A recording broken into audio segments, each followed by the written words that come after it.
Chaotic, and it has changed my life. I'm a fan of his ever since. I love this collection. Of his most legendary supermodels and more. The four queens of the runway. Fashion, New York Fashion Week is right around the corner. Librarian tonight, and that's because I came to read a bitch. Jaja's Atelier, bitch.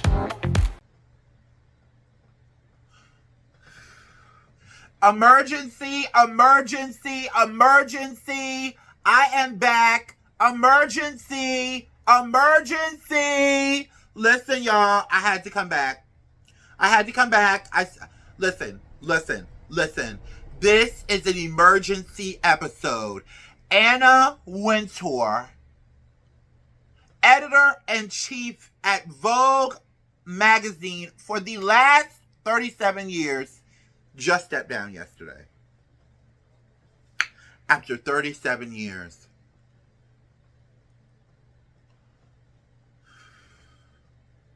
Honey, I am shocked. I did do a post about it on my Instagram earlier this morning, but there's a whole bunch of... Ooh, let me center myself a little better. Am I right now? Okay, I think I'm right. I did make a post this morning. However, listen, I've been in shambles all day. Not to mention, this is a real peculiar time for her to step down or be pushed out. Seeing as how it's Paris Fashion Week for men. And there's a whole lot of things going on with that.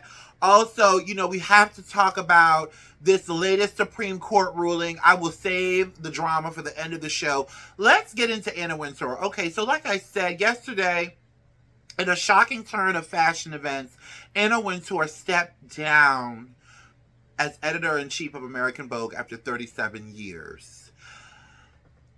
I waited and I waited. The Zoe Report dropped it first. That's who I saw it from first. Then came WWD, and I was like, okay, these are all, even though, they might all have the same owner and things in common, these are still competitive, fashion publications. I want to wait till Vogue says something. Well, I was laid up in the bed. I didn't hear anything from Vogue. And BAM! There it was on Vogue. And then I was waiting for her to release a statement. And she did. This is what Anna Wintour says. And I quote, "Now I find that my greatest pleasure is helping the next generation of impassioned editors storm the field with their own ideas, supported by a new exciting view of what a major media company can be.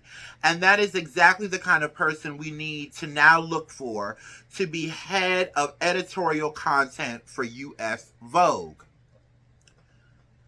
She also goes on to say that most of her responsibilities at Vogue, now I found this interesting, most of her responsibilities at Vogue, however, will remain the same, including paying very close attention to the fashion industry and to the creative cultural force that is our extraordinary Met Ball, and charting the course of future Vogue worlds and other original fearless ideas we may come up with. And it goes without saying that I plan to remain Vogue's tennis and theater editor in perpetuity. The new head of editorial content, however, will not have similar rights, and this is in parentheses, and power, as Anna had under her title as editor-in-chief. So whoever will be hired at the job, Anna will still actually be your boss. And this is coming from Style.com. Something about this smells fishy to me. Something about this smells really, really, really, really fishy to me.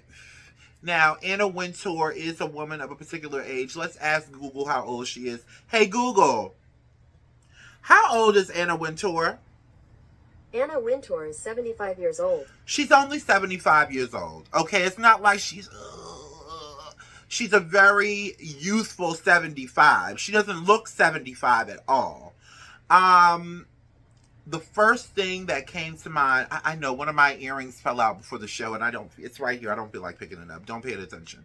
Um, the first thing I thought of when I saw this was her comments about Donald Trump attending the Met Gala.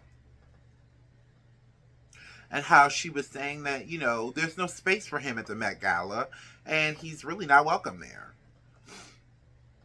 That's the first thing I thought about. Then I thought about, okay, we just saw Donatella Versace step down. We just saw Maria Grazzi step down at Dior. We saw Gabriella Hearst step down, even though they did replace her with another woman. We're seeing a lot of women CEOs stepping down from various companies throughout the entertainment industry. Is this politically rooted? Now, I have a few people that I do talk to who are insiders, you can say. And one of them has the same feeling that I do. And, her quote says a lot, like, okay, she's not finna be, like, she ain't really going nowhere. She's just letting somebody else have a little creative control. But I'm not buying it. Now, those of you who have watched my show from its inception know that I have had my critiques about Anna Wintour.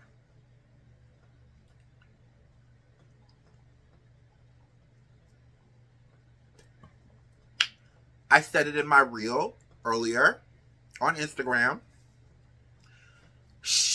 Anna Wintour has not always been on the cultural side of right. There has been some complaints about the covers.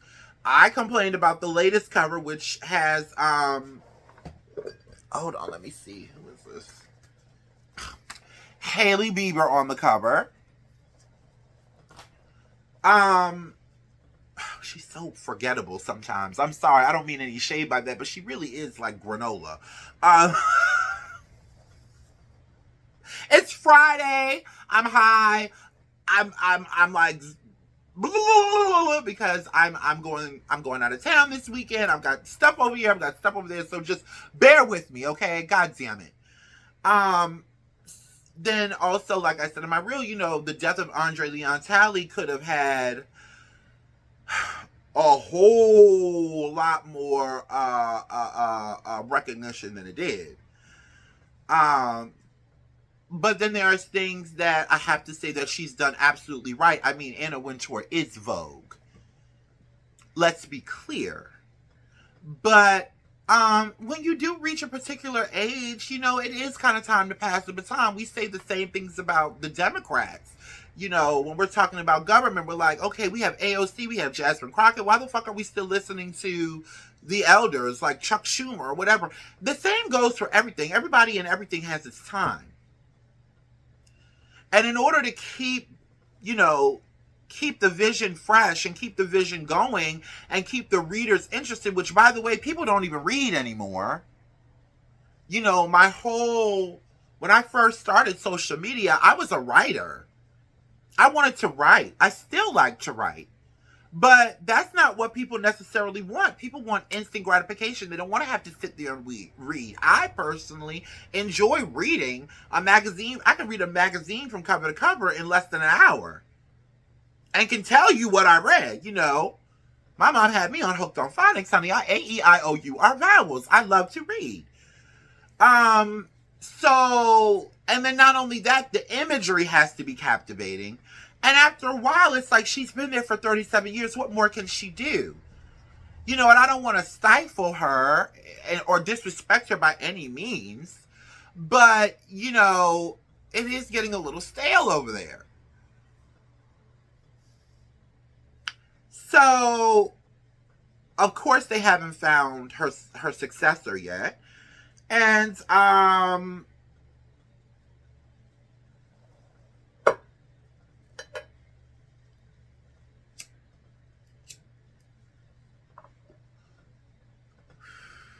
I have a few thoughts on who those might be. I have a few options for us here. Let's get into that. So first, I have Gabriella Carifa Johnson. If you're not familiar with Gabriella Carifa Johnson, she's one of my favorites. And I hope I don't get in trouble for saying this because I don't mean it as shade or racially insensitive, because I did get a little backlash from the episode just a day or two ago. But I ain't changing what the fuck I said. I said it. Gabriella Carifa Johnson has that crossover appeal. And I hate to say that. But if we want a woman and or a woman of color as editor-in-chief at Vogue, I do believe that she has to be able to dibble and dabble on both sides. And yes, I am talking about the sides of black and white, the sides of, Jewish and Muslim. We need somebody who's universal and who can please everybody and who is quite astute in multiple cultures. That is Gabriella Carifa Johnson. She is of West African and West Caribbean descent. She was the first Black woman in history to style a Vogue cover. She has done work with Essence magazine. She has been the global fashion editor and fashion director of Vogue. I'm not sure. I want to say that she's not at Vogue currently, but I could be wrong. I searched it before I came on, but I was strapped for time. Let's read some of her other accomplishments. She styled more than a dozen international covers for Vogue that featured Serena Williams, Paloma Elicer, Vice President Kamala Harris, yes, that Vogue cover, Amanda Gorman, yes, that Vogue cover, among many others.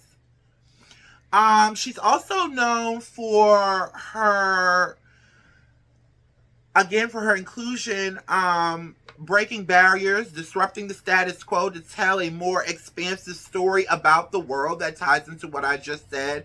She also has a real keen eye for new designers. I can't tell you how many new designers she's put on the map. She also did a guest stint as co-creative director for Moschino. If you guys don't remember, the collection right after Jeremy Scott left. So, I mean, come on. The resume speaks for itself, darling. And not only that, she's a bubbly personality, and she's not afraid to stand up to any big political machine that might stand in her way. I don't know if you guys remember a few years ago, Kanye West put on a surprise fashion show in Paris, and he had Black models walking down the fucking runway with White Lives Matter t-shirts on, and Gabriella Carifa Johnson was one of the only people in attendance to speak out about it, and she actually really got reamed for it. He called her fat. He publicly, cyberbullied her all over social media. She has also caught flack for sticking up for the people of Gaza and the Palestinians and speaking out against the genocide. This girl is a dynamo. If anybody could succeed Anna Wintour as creative director at American Vogue with the guardrails of Anna, which I don't even think she really would need the guardrails of Anna Wintour, to be honest. But again, I'm not even buying that. It would be Gabriella Carifa Johnson. Abso-fucking-lutely. That is my first choice. I was also thinking about a wild card, and I haven't really been able to think of one yet. I'm going to do a show either Sunday night or Monday, for sure. And I'll come up with one by then. But there's other people that could do it but would need the guardrails of Anna, that are a lot younger. But my second choice would have to be Carlos Nazario. Carlos Nazario is a fashion editor, stylist, and creative consultant based out of New York City, just like Gabriella Karepa Johnson. He was named by the CFDA as one of the stylists shaping the future of fashion and profiled in New York Magazine. The fashion industry can't seem to get enough of Carlos Nazario. He is currently the style director at large for Harper's Bazaar US and has styled a range of magazine covers such as American Vogue and Italian Vogue, ID, T Magazine, M. Le Monde, and Self Service, to name a few. He has worked with talent such as Lizzo, Rihanna Solange, Rosalia, Bella Hadid, Naomi Campbell, Frank Ocean, Tyler the Creator. And in 2020, hold on.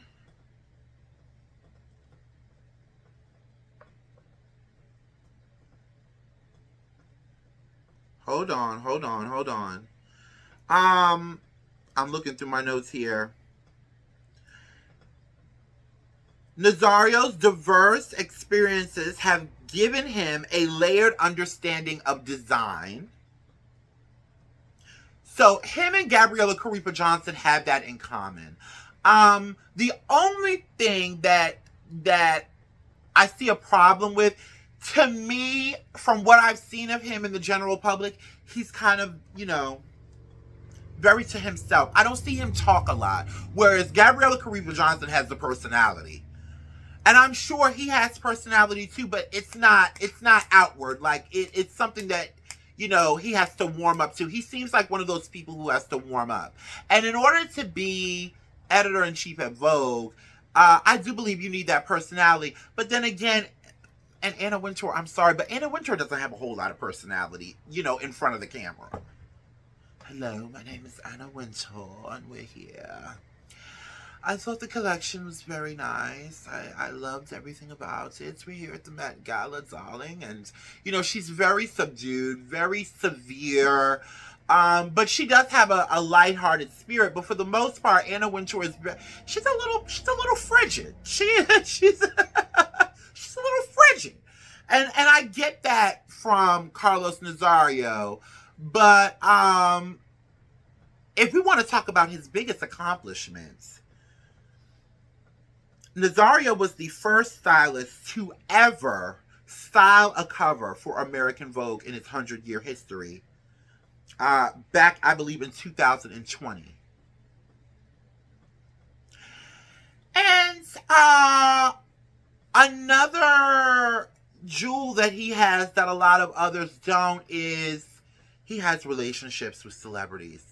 Gabriella Karepa Johnson does too, but I see it more with Carlos Nazario.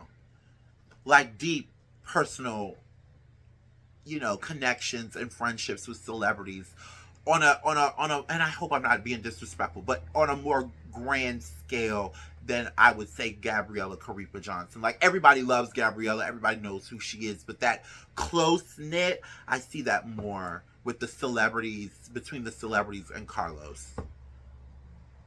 But it could go either way for me. So listen, I will definitely be on top of this. I will definitely be keeping up with this because this is major. Okay, but I'm strapped for time, so let's get on to the next major thing. Honey, perhaps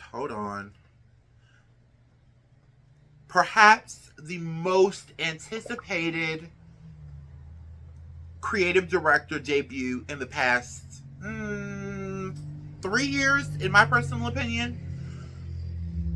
Jonathan Anderson made his debut as creative director of Dior this morning. And honey, he most certainly set the stage ablaze. WWD Women's Wear Daily did catch up with him a couple days before the collection. He had this to say: you cannot rebuild a house in one show. It's impossible. You'd have to be like Jesus Christ. Jonathan Anderson said on the eve of unveiling his debut collection for Dior, which was menswear, he also said it's about style. Christian Dior, the man himself, was more about archetype. Anderson explained, noting Dior's proficiency at churning out architecturally inspired silhouettes. Can we have a moment for the collection? I loved it. I immediately thought of that rock band, The Darkness. I immediately thought about Prince. I love the way he brought like this 18th century, style principle into 2025, mashed it with that, that early 2000s, preppy punk era into today's, preppy aesthetic. Mixed with a little bit of hipster chic. It was a whole culmination of things, but it was a completely just breath of fresh air for Dior. This is what we need. I can't wait to see what he's going to do for the men. I love these just extreme fucking flared out gaucho pants. I never thought I would like gaucho pants, but I love these. The trench coats, the shearling, duster cardigans, the V-neck Dior branded monogrammed sweaters, the coats, the jackets, the suits that were kind of ill-fitted, the unique silhouettes. It was all so much at one time. I had to watch the show twice. I was at work this morning just racking my brain. I couldn't wait to get the fuck home. Job well done, Jonathan Anderson. Not so bad for a recycled white man from another legacy fashion house. Sometimes white is right. Listen, I shouldn't have said that. Y'all know I'm just joking. But listen, he turned it out. And, there was rumblings that he was really, really nervous. I went further into that interview with Women's Wear Daily, and he admitted it, like he had anxiety. He was a little nervous about it. But you nailed it, Jonathan Anderson. In attendees, Donatella Versace, Maria Grassi herself, Pia Paolo Pacioli, that's just to name a few. Also, Sabrina Carpenter made an appearance in this very matronly but sexy look. Huge shout out to Sabrina Carpenter. I did the episode before last, we talked about her and how she was being overtly sexual and stuff and how it was offending people, but this look was sexy. This is what I'm talking about. This was sexy. It was still covered up. I didn't like the hair though, Sabrina. I did like the hair. Also in attendance was Rihanna and A$AP Rocky, a very pregnant Rihanna. Also, before we go on, I have to send my condolences to Rihanna, whose father just passed away not too long ago, which has got to be hard while you're pregnant, but she's forging ahead. We also have to talk about A$AP Rocky's show, but we'll talk about that on Monday. So yeah, huge congratulations to Jonathan Anderson. Now, the next show that we have to talk about is Willie Chevron, his Spring-Summer 2026 collection from his own brands, opened with an emotional tribute to the Latino and Hispanic community and a call out to the Trump administration and ICE for their mass, just deplorable, disgusting way of going about deportations. I thought this collection was absolutely incredible. If you can see right here, he has all the young Latino and Hispanic men sitting out on the runway in a circle. I just thought this was beautiful. But we have to talk about the collection too, darling. The collection was nothing to sneeze at. It was like Havana Nights on steroids. I lived for this. Look at this green suit. I need this suit, Willie. Willie! I need this suit. Honey.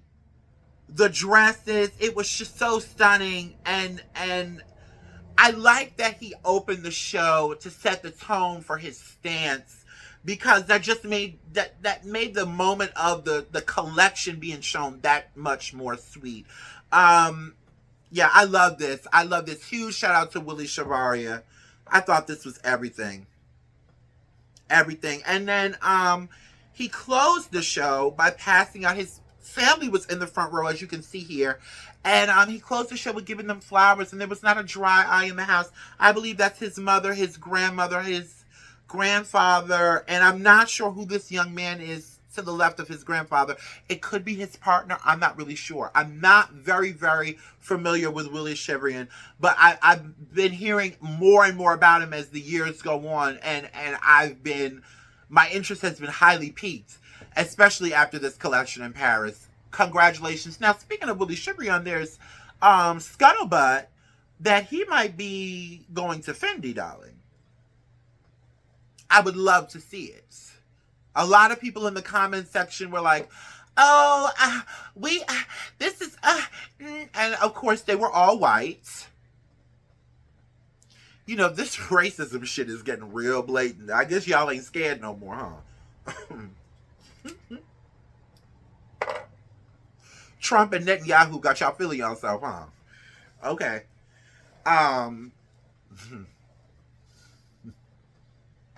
Some of those comments were really fucking nasty. I'm not even gonna put them up on the screen, but I just want to let you know some of those comments were really fucking nasty. And the social media account of those major fashion publications that did talk about it should take them down. I won't call that out either.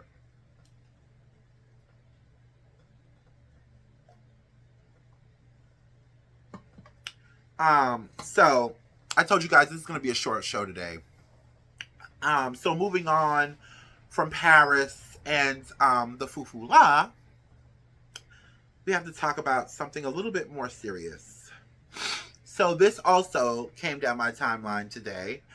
The Supreme Court ruling.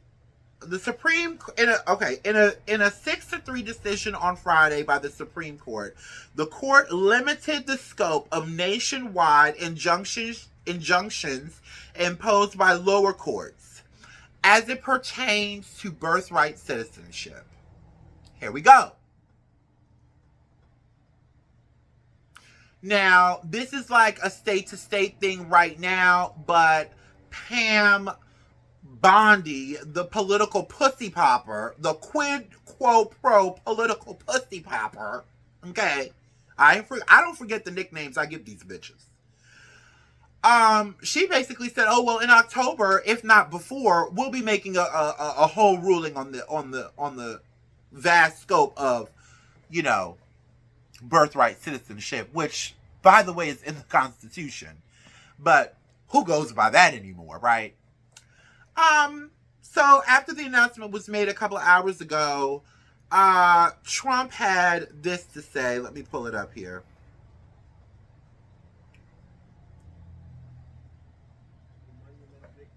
This morning, the Supreme Court has delivered a monumental victory for the Constitution, the separation of powers, and the rule of law in striking down the excessive use of nationwide injunctions to interfere with the normal functioning of the executive branch. The Supreme Court has stopped the presidency itself. That's what they've done. And really, it's been an amazing period of time this last hour. There are people elated all over the country. I've seen such...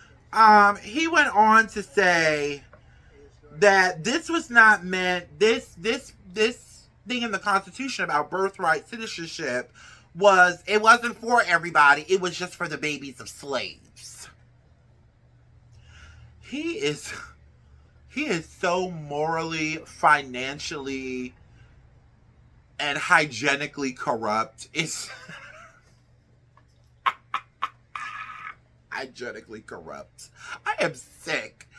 He is so morally, financially, politically, and hygienically corrupt. I can't do anything but laugh at it. I think it's funny.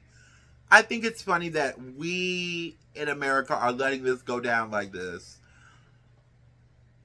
We need the Democrats to step it up a little bit. Listen, Zohran Mamdani is really making waves throughout the world. And it's because he actually went to the grounds and spoke to the people and asked them what they wanted. He made them feel seen and heard. And that's what the Democrats need to do.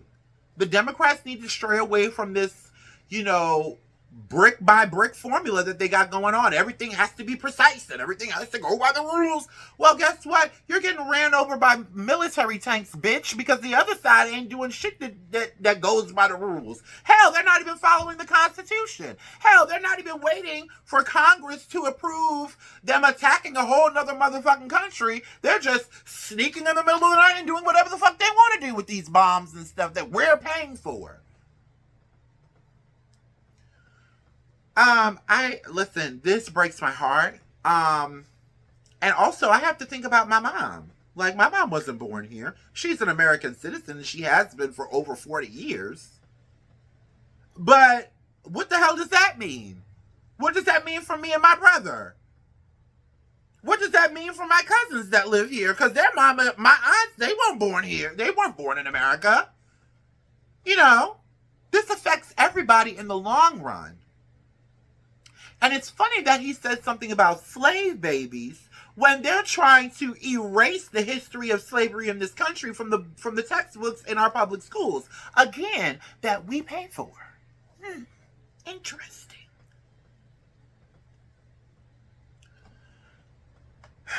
It's a sad day to be an American. It really is.